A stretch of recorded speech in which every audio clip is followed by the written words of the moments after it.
উদযাপন আমাৰ লাংহিম যেহেতু আজিৰ পৰা প্ৰায় 80 বছৰ আগত মহাত্মা গান্ধীৰ নেতৃত্বত ভাৰতবৰ্ষ স্বাধীন হৈছিল 1947 চনত।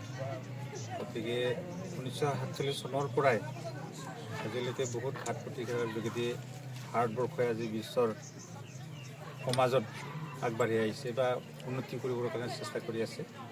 সেইকাৰণে এইখিনি মুহূৰ্তত এনেকুৱা এটা সুযোগ দিয়াৰ কাৰণে মোক লাংহিম তিনিআলি ক্ৰীড়া সন্থাৰ সকলো বিষয়ববীয়াক মোৰ তৰফৰ পৰা আন্তৰিক শুভেচ্ছা জ্ঞাপন কৰিছোঁ।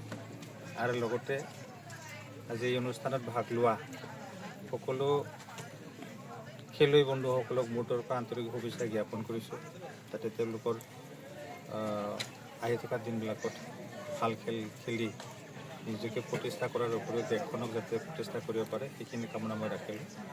আৰু সদৌ আজি ক্ৰীড়া সন্থাই এইখিনি সন্মান দিয়াৰ কাৰণে আকৌ মোৰ তেখেতৰ সকলৰ ওচৰত মোৰ তৰফৰ আন্তৰিক শুভেচ্ছা জ্ঞাপন কৰিছোঁ। যিকোনো খবৰৰ বাবে যোগাযোগ কৰক 9181 307 221 আমাৰ এই নম্বৰত।